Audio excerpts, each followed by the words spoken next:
কিন্তু আমি কোন সাহারা রে, যার দুটি হাত নেই, যার দুটি পা নেই, এমন সন্তান যদি মায়ের পেট থেকে আসে, মা এমন কি আনন্দ হতে পারে? কেন যার যার হাত নেই, পা নেই, যার কর্ম করার কোনো শক্তি নেই, এমন ছেলে যদি মায়ের পেট থেকে হয়, মায়ের তো কিঞ্চিত পরিমাণ মায়া থাকার কথা নয়। কিন্তু ভাই গো, আমি এই জন্য মনিরুদ্দিন বলেছি, মা কাকে বলে আমি মনিরুদ্দিন জানি। কেন হাত দুটি যদিও না থাকে, পা দুটি যদিও না থাকে, মা কত ভালোবেসেছিল রে।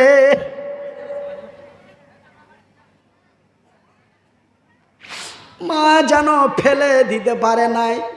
মায়ের পেট থেকে আসলাম, এমনই এতটুকুন গোস্তের টুকরোর মতো এক ছোট সন্তান, মা যেন ফেলে দিতে পারল না। মা আমার ছোট ছিঁড়া তেনা দিয়ে, ছিঁড়া কাপড় দিয়ে সুন্দর করে মুছে, বুকে জড়িয়ে লালন পালন করে, 1-2 করে 14টি 15টি বৎসর ধরে লেখাপড়া করিয়ে ভাই গো পৃথিবীবাসীর কাছে তুলে দিল। দেখ রে দেখ, এক মা কেমন সন্তান মানুষ করতে পারে। ভাইজান বন্ধুরা আমার শিক্ষিত বুদ্ধিজীবী ভাইয়েরা, মা অতি দয়ার জিনিস। আপনারা তো 6 মাসে বসতে শিখেছিলেন, আমি মনিরুদ্দিন 2 বৎসর থেকে 4 বৎসর জমিনে বসতে পারি নাই। আজকে বসে ঘন্টার পর ঘন্টা, দিনের পর দিন কাটিয়ে দিই। কিন্তু ভাই গপ, আপনারা 6 মাসে বসতে পেরেছেন, আমি 4 বৎসরে বসতে পেরেছি। আপনারা 2 বৎসরে জমিনে চলতে পেরেছেন, আমি মনিরুদ্দিন 8 বছরে জমিনে চলতে পেরেছি। মা ফেলে দিতে পারেনি রে, পড়ে গেছি, উঠতে পারি নাই, মা কাজ ছেড়ে দৌড়ে দিয়েছে, চোখের পানি ছেড়ে বুকে জড়িয়ে বলে আল্লাহর দরবারে কেঁদেছে, আল্লাহ তুই আমার মুনিরের নিরাপত্তা করিস। মা তার সন্তানকে কত ভালোবাসে রে। এই কথাটি বলার উদ্দেশ্য হলো, এই কথাটি বলার কারণ হলো, মা সেই দিনটি এমন এক খতরনাকময় দিন হবে, সেই দিনটি এমন এক ভয়াবহ দিন হবে রে। সেই দিন মায়ের কোল থেকে সন্তান ছুটে চলে যাবে, মা কিঞ্চিত পরিমাণ জানতে পারবে না। সুবহানাল্লাহ বলেন, সুবহানাল্লাহ, আল্লাহু আকবার, আল্লাহু আকবার। সেই দিন মায়ের কোল থেকে সন্তান ছুটে যাবে, মা জানতে পারবে না আমার কোলের মানিক কোথায়, আমার সোনার টুকরা কোথায়। সেই দিন মানুষ বেকুল হয়ে যাবে, মানুষের হুঁশ থাকবে না। ভাইজান আমার আব্বা জানেরা, শুধু তাই নয়, কোথার লম্বা চওড়া না করে আপনাদের কষ্ট হয়, আমার জুলুম হয় কেন? আপনারা আমাকে পান একদিন, আমি মনিরুদ্দিন আপনাদের মতো লোকগুলিকে পাই প্রতিদিন। এমনি করে করে 8.5 মাস গাড়ি রানিং থাকে। কতদিন গাড়ি রানিং থাকে? 8.5 মাস। গত অক্টোবরের 9 তারিখ স্টার্ট করেছি, চলতে আছে। কতদিন চলবে? জুন মাসের 13 তারিখ পর্যন্ত প্রতিদিন, প্রতি নাইট। আবার সময় সময়ে 2 বার করেও মারতে হচ্ছে, কোনো দিন 2 বার করে দিতে হচ্ছে। 20 তারিখে দুটো দিতে হবে, একটা 24 পরগনা, একটা হাওড়া। আমার ভাইরা, আমার আব্বা জানো, সোনার চানেরা, শুনে জানা রাতের বেলা আমি মনিরুদ্দিন বলি, বন্ধু আকাশ নেই, চন্দ্র নেই, সূর্য নেই, গ্যালাক্সি নেই, উপগ্রহ নেই, মঙ্গল গ্রহ নেই, মহাশূন্য নেই, সমস্ত কিছু শেষ। আমার ভাইরা, ইতিহাসের পাতায় পাওয়া যায়, আমার আল্লাহ তার ফারিস্তা গুলিকেও রাখবেন না, তাদেরকেও মেরে দেওয়া হবে। শুধু ফারিস্তাদের মধ্যে সকলকেই মেরে দেওয়া হবে। এমনকি যে আজরাইল মালিকুল মৌত পৃথিবীর মৃত্যু করলো, সেই মালিকুল মৌতকেও আমার আল্লাহ রাখবেন না। মরে যা, মর। আমার আল্লাহর অর্ডার মোতাবেক আজরাইল তার জীবনটা নিজেই কবজ করে মাবুদের দরবারে দিয়ে দেবে, আর কিছু নাই। বিসমিল্লাহির রহমানির রহিম। কুল হুয়াল্লাহু আহাদ আল্লাহুস সামাদ লাম ইয়ালিদ ওয়া লাম ইউলাদ ওয়া লাম ইয়াকুল লাহু কুফুয়ান আহাদ। ওগো নবী বলে দাও কাকে বলবো? হিন্দু না জৈন, বৌদ্ধ না খ্রিস্টান, ইহুদি না নাসারা, দেওবন্দি না বেরেলি, হানাফি না কাদিয়ানি, মালিকি না হাম্বেলি, শিয়া না সুন্নি, খান না পাঠান, সিপি কি হলো?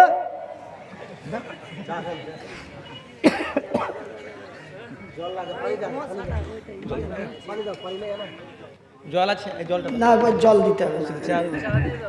ওই একটা পোকা চলে গেছে ভাই, বেয়াদবি মাফ করবে। ওই রাগ করে চলে যা, তুই এবার এমন জায়গায় চলে গেছে ও আর ঘুরে এই দুনিয়াতে আসছে না, চলে গেছে একদম জায়গা মতন আল্লাহকে পৌঁছে দিয়েছে। খুবই গরম, ধরো একটু পরে দিয়ে। ঠিক আছে, আমার ভাইরা, আমার আব্বা জানেরা, এবার আমায় বাদ কাকে বলবো? পৃথিবীবাসীকে বলে দাও কুল হুয়াল্লাহু আহাদ। সমস্ত পৃথিবীর মানুষকে বলে দাও তিনি এক, তিনি একক, তিনি একা, তার মুখোপেক্ষী আর কোনো উপাস্য নেই।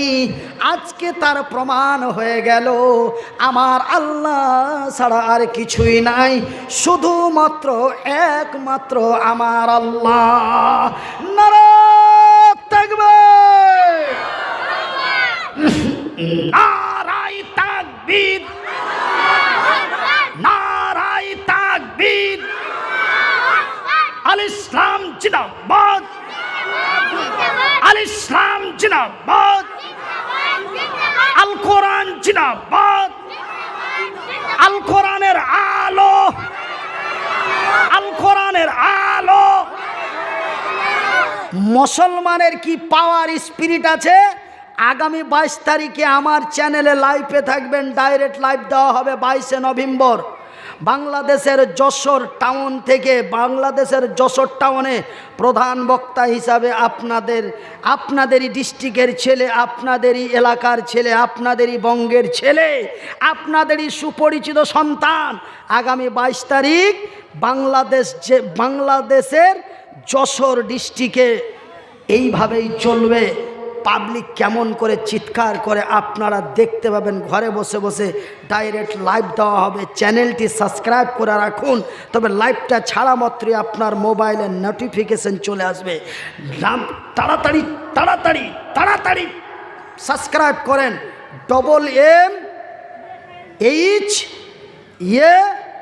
MMHATV, MMHATV, MM। যারা লিখতে জানেন লিখেলেন, যারা লিখতে জানেন না তারা মোবাইলে রেকর্ডিং করালেন। MMHATV,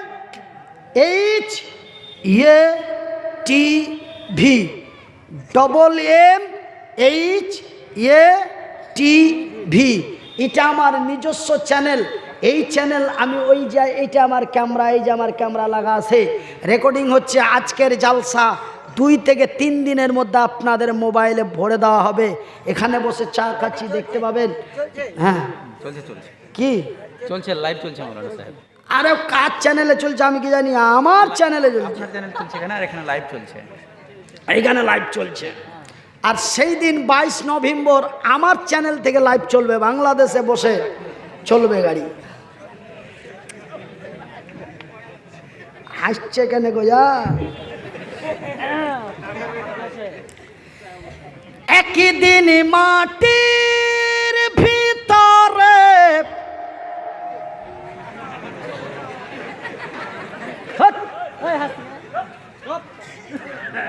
এই ব্যারিংয়ে গিরিশ না দিলে ব্যারিং চলবে, আওয়াজ চেঞ্জ হয়ে যাবে।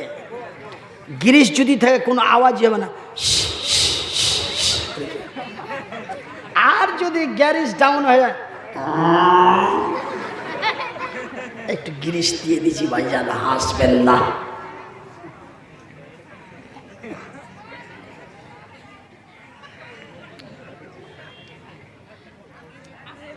তবে ভাইজান, এবার আমার আল্লাহ ছাড়া আর কেউ নাই, আজকে তার প্রমাণ হয়ে গেল। এবার আমার আল্লাহ তার নিজের ভাষা দিয়ে বলবেন, ভাইজান এখানে প্রত্যেকের আপন আপন এক ক্ষমতা আছে, আছে না নাই? নাই? আপনারা সবাই, আপনারা হলেন শ্রোতা, আমি হলাম বক্তা। আমার বক্তা হিসাবে একটা আলাদা ক্ষমতা আছে। কেউ যদি বেশি বেশি হাসাহাসি করে, উল্টো পাল্টো করে, আর আমি যদি বলি বের করে দাও, তবে ওকে তুলে বার করবে কি করবে না? করে দেবে। তবে আমি আপনাকে তুলে বার করে দিতে পারবো, এটা কার ক্ষমতা? আমার ক্ষমতা। আমি যদি কথা বলি ঠিকঠাক না বলে উল্টো পাল্টো বলি, আপনারা যদি বলেন নামাও বক্তা, তবে এটা আপনাদের আওয়াজ উঠে যাবে, বক্তাকে নামিয়ে দিতে বাধ্য হয়ে যাবে। এটা আপনাদের ক্ষমতা নাকি? তবে প্রত্যেকেই নিজস্ব একটি ক্ষমতা রয়েছে। তো আমার আল্লাহর ক্ষমতা এবার তিনি প্রয়োগ করছেন। এই দুনিয়া আয়না সাজারো ফিপ, রে পৃথিবী জবাব দে, তোর উপরে যে সাজানো গাছগুলি ছিল, বড় বড় বট গাছগুলো, এই মারাত্মক কথা বলছি, একটা কথা বলবেন না আমার মা বোনেরা, তাই বক্তার ক্ষমতা দিয়ে তুলে পাঠিয়ে দেবো, চালা করবেন না ভাই, এই কথাটা কিন্তু মারাত্মক কথা। আমার আল্লাহ তার আরশে আজিমে বসে এই দুনিয়াকে ডাক দিয়ে বলবে, এই দুনিয়া আয়না সাজারো ফি, রে পৃথিবী জবাব দে, তোর উপরে যেই বড় বড় সাজানো গাছগুলি ছিল, বট গাছগুলি ছিল, আর বট গাছের ক্ষমতা আছে বলে রুবেলের চাচা করিমের বাপ সেন্টুর খালু রব্বুলের চাচা এই যায় বটের গাছের কাছে যে সিজদা মারতো, বটের গাছের কাছে, বট গাছের কাছে যে সিজদা মারতো, বট গাছের ক্ষমতা আছে বলে ওই মহিলারা বট গাছে যে লাল টানা সবুজ টানা ঝুলাতো। আজকে ক্ষমতা কার? জবাব দে, আজকে ক্ষমতা কার? জবাব দে। ভাইজান বন্ধুরে আমার, সেই দিন জবাব দিতে পারবে না, সেই দিন জবাব দিতে পারবে না। ভাই গপ, আমার আল্লাহ বলেন, এই দুনিয়া আয়না জিবালো ফি, রে পৃথিবী তোর উপরে যে উঁচা উঁচা মোটা মোটা উঁচা উঁচা পাহাড় ছিল, আর মানুষ বলতো পাহাড়ের বড় ক্ষমতা আছে, পাহাড়ের চূড়ায় রাম মন্দির তৈরি করতো, পাহাড়ের চূড়ায় খাজা মঈনুদ্দিন চিশতি স্মরণে কি মাজার হুজরা খানা বানাইতো পাহাড়ের টিঙ্গির উপরে। পাহাড় একটা মহান জায়গা। আমার আল্লাহ বলে, রায় তোরা মনে করেছিলি পাহাড়ের বড় ক্ষমতা, পাহাড় দিয়ে জমিনকে চেপে ধরে আসে, না হলে জমিনটা ডুবে শেষ হয়ে যেত। না না না না, আজকে পাহাড়গুলি কোথায়? ক্ষমতা কার? এই পৃথিবী তার জবাব দিতে পারবে না। আমার আল্লাহ বলেন, এই দুনিয়া আইনা আসগারো ফি, রে পৃথিবী জবাব দে। যারা নিজেকে মহান ডন মনে করতো, কেউ বলতো আমি কালিয়া চকের দাদা, কেউ বলতো আমি কালিয়া চকের ভেড়াট, কেউ বলতো আমি বেঙ্গল টাইগার, কেউ বলতো আমি আমেরিকান ডন। তারা নিজের ক্ষমতা ব্যবহার করার চেষ্টা করতো। ছাড়া হাজার হাজার কোচি মানুষগুলিকে পিটিয়ে ভোজালিং দিয়ে হত্যা করে দিয়েছিল। তারা নিজেকে মহান ক্ষমতাশীল মনে করে। আজকে তারা কোথায় রে জমিন? জবাব দে। সেই দিন কঠিন কাল কিয়ামতের দিন হাসরের ময়দানে সেই দাদা ভেলেনগুলি জবাব দিতে পারবে না। নারা তাকবীর! এ জাগি জাগি জাগি রে মুসলমান, এ জাগি জাগি জাগি রে মুসলমান, এ চৌদিকে ফিরিয়া দেখ তুই তৌহিদি ফরমান। এ জাগি জাগি জাগি রে মুসলমান, এ জাগি জাগ জাগি রে মুসলমান, এ চৌদিকে ফিরিয়ে দেখ তুই তৌহিদি ফরমান।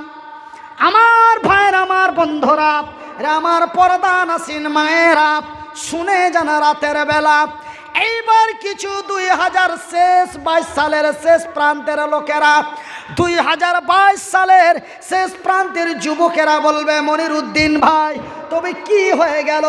আল্লাহর জমিন আল্লাহ ভেঙে দিল, আমরা মরে যাব, আমরা পচে যাব, আমরা সরে যাব, হাড্ডিগুলি মাটির সাথে মিশিয়ে যাবে, খেলা শেষ। এই সব ওয়াজ করে লাভ কি? এই সব ওয়াজ শুনে লাভ কি? মরে গেলাম, পচে গেলাম, সরে গেলাম, হাড্ডিগুলি মিশিয়ে গেল, খেলা শেষ। খেলা শেষ, খেলা শেষ। এখন খেলা হবে। এখন কি হবে? এখন খেলা হবে। এতক্ষণ খেলা হাফ টেনে ছিল, খেলাটা এখন হবে, সব শেষ। তারপরে কোন খেলাটা খেলছে আমার আল্লাহ, সেই খেলাটা কি খেলবো না ছেড়ে দেব? খেলবো। পরবর্তী হাফ টেন থেকে নিয়ে ফাইনাল খেলাটা কি হবে? কতক্ষণ পরে হবে?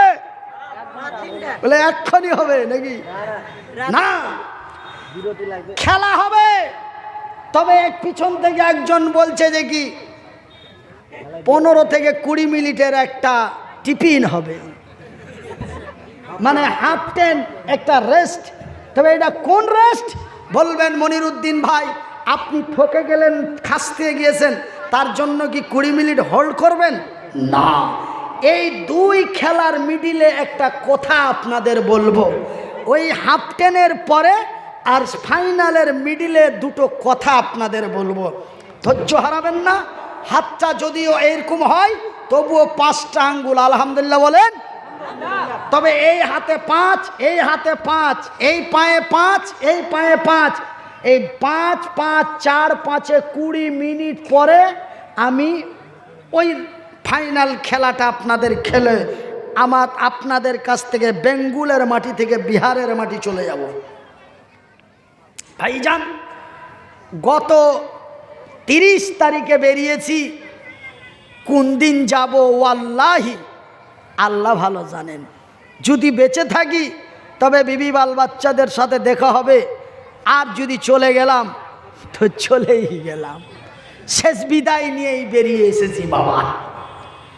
এবার শুনে নিন, আমি 2টি আয়াত 3টি আয়াত পাঠ করার পরে বলেছিলাম, মান বানা লিল্লাহি মাসজিদান বানাল্লাহু লাহু বাইতান ফিল জান্নাত। আমার নবী, আল্লাহর নবী, দয়ার নবী, বিশ্বের নবী, নবী মুহাম্মাদুর রাসূলুল্লাহ, বলুন সাল্লাল্লাহু আলাইহি ওয়াসাল্লাম। আল্লাহর নবী, দয়ার নবী, বিশ্বের নবী বললেন, মান বানা লিল্লাহি মাসজিদান বানাল্লাহু লাহু বাইতান ফিল জান্নাত। যারা আল্লাহর ঘর বানায়, আল্লাহ তাদের ঘর বানায়। তবে আল্লাহর ঘর বানানো হয় বৈষ্ণব নগরে, আল্লাহ বান্দার ঘর বানায় তার জান্নাতে। ভাই কি হয়েছে? হ্যাঁ ভাই, একটা কথা শুনে যান, চলে যান, বাধা দেব না, চলে যে আমার কোনো ক্ষতি করতে পারবেন না। কথা একটা শুনে যান, একজনকে আমি বসতে বলবো না, আল্লাহর কসম করে বলছি। আপনি চলে যে আমার কি করে দিবেন? কথাটা শুনেলেন, জালসা আপনাদের, বক্তাটাও আপনাদের, দান করবেন আপনারা, নেকি পাবেন আপনারা, নাম হবে আপনাদের, বদনাম হবে আপনাদের, লাভ হবে আপনাদের, লস হবে আপনাদের। ডেকেছি এসে, ডেকেছেন এসেছি, ডাকবেন না। জিন্দাগিতে এই চেহারাটা এই গ্রামে দেখতে পাবেন না। চলে যে আমার কি হবে? ডাকলে আসবো না, ডাকলে জিন্দাগিতে আসবো না। সবই তো আপনাদের, চলে যান। আপনারা চলে গেলে আমি কত আরাম পাবো জানেন? এই মামাতো ভাইরা, আমাকে 15 থেকে 20,000 টাকা দিবেন, আমি 15 মিনিটে যদি 20,000 পাই তো আমি কেন বোকার মতো 3.5 ঘন্টা চেঁচাবো? আমি আর বলার জন্য কি কেউ শখ নাকি? গেঞ্জি ভিজে গেল, এখন জামা ভিজছে, চুয়ে চুয়ে দাড়িগুলি ভিজে গেল, পিছনের চুল অর্ধেকটা ভিজা। আপনারা যদি উঠে চলে যান তাতে আমার কোনো ক্ষতি আছে? আমি এনাকে বলবো লোকজন নেই, ফাঁকা ময়দানে কি বলবো, ছেড়ে দিচ্ছি। উনি চতুর্দিকে তাকে ছাড়েন, রাতও অনেক হয়ে গেছে। তবে আপনারা চলে যাওয়ারতে আমার ক্ষতি নেই, বরঞ্চ আমার সুবিধা আছে। আলহামদুলিল্লাহ বলুন। বেরিয়ে চলে যান, আমি তবে ছেড়ে দিই। খবরদার ভাবিয়েন না যে হুটপুট করে প্যান্ডেল খালি করে চলে গেলাম, বক্তাকে বোকা বানিয়ে দিলাম। না, বক্তার লাইফের তার আয়ু বাড়িয়ে দিলেন। জানেন, মাউথ স্পিকারের পাশে ঘন্টার পর ঘন্টা চিৎকার করলে তার লাংস এবং হার্টটা কীভাবে থচকে যায়, তার আয়ুটা প্রতি ঘন্টায় 15 মিনিট করে কমে। খবর রেখেছেন? বড় বড় সার্জেনদের জিজ্ঞাসা করবেন। আপনারা তাড়াতাড়ি ফাঁকা করে চলে যদি যান, আপনি বক্তার আয়ু কমালেন না, আয়ু বাড়ালেন। আর যদি এইভাবে লটপটে হয়ে বসে থাকেন, এমনি লয়, টাকা তোমার সাথে 18,000 কথা হয়েছে, তোর পানি বের করে আমরা যাব। টাকা হালাল করেন, টাকা হালাল করতে শিখেন। আপনারা চলে গেলেই তো আমার মুছে পাক দিয়ে দিলাম। কি কেউ যদি 500 টাকা 15 মিনিটে পায়, ও গাধার মতো সকাল থেকে 7টা পর্যন্ত কেন খাটবে? ভাষাগুলোকে বোঝা যাচ্ছে, ভাষাগুলো কিন্তু খুবই খারাপ। একটু খালি ভেবে দেখুন ভাষা কত খাতারনাক। এবার আপনারা চলে যান, মানা করব না। হ্যাঁ, মসজিদ আল্লাহ মানে লাইজা সৌদি আরবে সব জন্ম নিয়েছে। আরবি ভাষা একটা বুঝে না, আবার মসজিদ বললেই মানে যে কি ও আরবি বুঝে গেল। লিল্লাহি মসজিদান বানাল্লাহু লাহু বাইতান ফিল জান্নাত। আগা দিকও বুঝলো না, পাছা দিকও বুঝলো না, মসজিদটা বুঝে গেল। বলে সোল কোড সেন্টাবে চল বাড়ি, আর ওয়াজ হবে না। মসজিদ কই যে বুঝলি, আর পয়সা চাই। বারে বুজুর্গের বেটা, ও হাদিসের আগা দিকেও বুঝলে না, পাঁচা দিকে ওই মসজিদ কথাটা বুঝা আছে। তো মনে হয় যে আরবি ও সবটি বুঝে নিলে। আমি মসজিদ শব্দটি ব্যবহার করলাম তো, মসজিদের টাকা চাইছি না, কি চাইছি, কি বলছি, আগে যেতে দাও। মসজিদ শুনি মানে যে কি আর হয়ে গেছে, ও থাকবে না, আর ফুপাই তো ভাইকে থুবে না, উঠে নিলেই চলে যাচ্ছে। বলছে ওয়াজার হবে না, এখন মসজিদ কহে দিয়েছে মৌলবি। আমেরিকা গেছে 2 মাইলে, তো আমেরিকা কিছু বুঝে না। এবার মাগরিবের নামাজ পড়তে গেছে, ইমাম সাহেব বলছেন বিসমিল্লাহির রহমানির রহিম আলহামদুলিল্লাহি রাব্বিল আলামিন আর রহমানির রহিম। ভইটা নামাজ ছেড়া ফোড়া দিয়ে গেছে সুরা গেলা, ফের হারিয়ে দিকার মতন। কত বোকার বোকা, ও আরবিও বুঝে না। ভাইজান খবরদার, আপনারা একটু ধৈর্য ধরুন। আমি 20 মিনিট আপনাদের কাছে এক্সট্রা 2টো কথা বলার জন্য আমি সেই বক্তব্যটাকে হোল্ড করেছি, একটু শুনে নিন। রাসূল বলেন, বুখারীর হাদিস, মান বানা লিল্লাহি মসজিদান বানাল্লাহু লাহু বাইতান ফিল জান্নাত। যারা আল্লাহর ঘর বানায়, আল্লাহ তাদের ঘর বানায়। তবে আল্লাহর ঘর বানা হয় আল্লাহর জমিনে, আল্লাহ বান্দার ঘর বানায় তার জান্নাতে। এই হাদিসটি যেমন বুখারীর হাদিস, রাসূল বলেছেন আল্লাহ মুসাফিরের দোয়া কবুল করেন, আল্লাহ মাসলুমের দোয়া কবুল করেন, আল্লাহ মায়ের দোয়া কবুল করেন। তবে আমি মুসাফির, আমি মুহতাজ, আমি মাজলুম, এই জগতে চলতে আমার বড় কষ্ট হয়। আমি মুসাফির, আমি মাজলুম, আমি মুহতাজ, এবং আমার বাম দিকে বসে আছে অনেক মা।